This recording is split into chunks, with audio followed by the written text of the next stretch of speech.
For those of you who work with upper elementary children, one of the challenges is how to capture each child's particular interest in music while still moving towards a musical whole.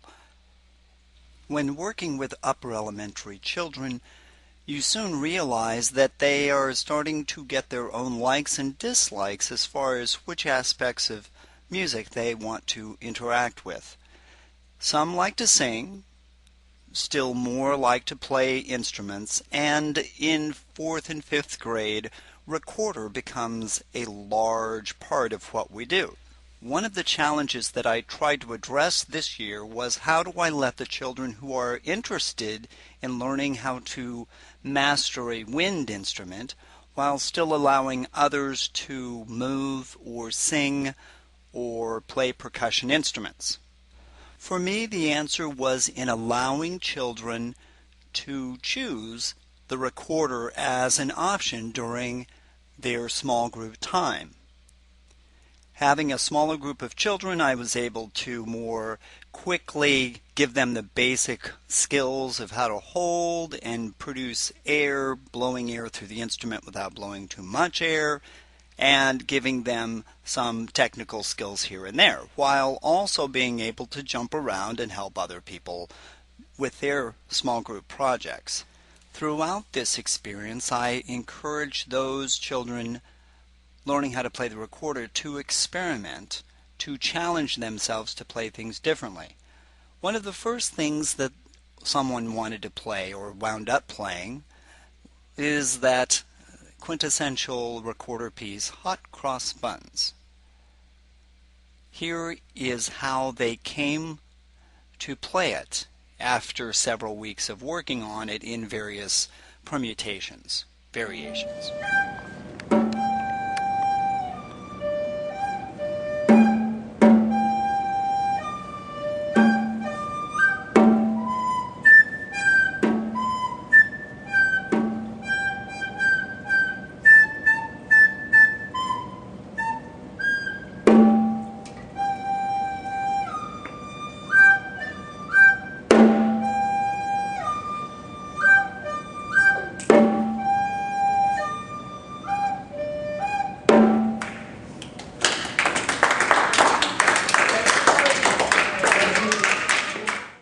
With this as a beginning, my challenge then is how can I help them become more sophisticated in their musical expertise? How can they use their talents and skills to make this simple song even more effective musically?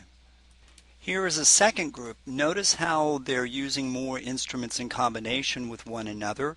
These are things that I can point out to the first group and to the class in general as a way to make their music more sophisticated.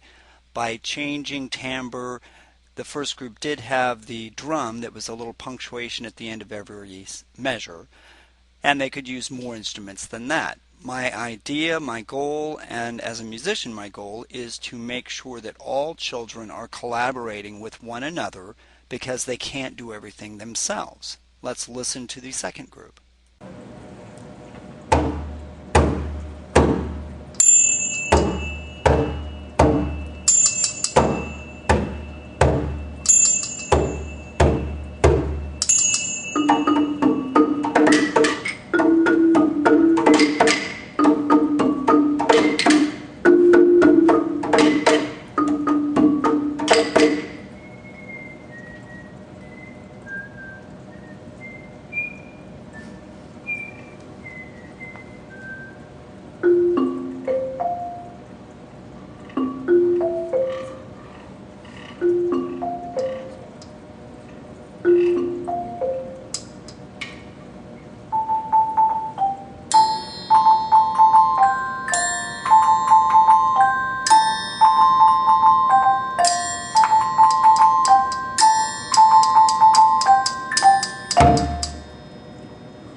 Notice that each of these two pieces was largely sectional.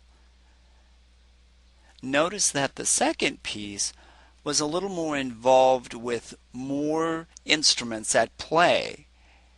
The drum didn't play all the time. The triangle was a punctuating point at the end of phrases. The recorder whistle was in one section by himself, and then we had harmonic parallel harmonies at the very end of the piece. A sectional way of approaching things, not necessarily a formal structure as we would see maybe in the first piece, but a little bit more, okay, we're going to have this sound event, and this sound event. And what I've found in my experience with working with children and in my research is that children largely compartmentalize their pieces of music at a very early age.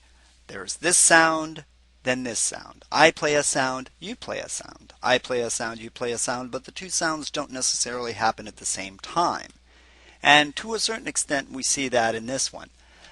In this next work, you will see again a sectionalized approach to crafting a larger piece of music.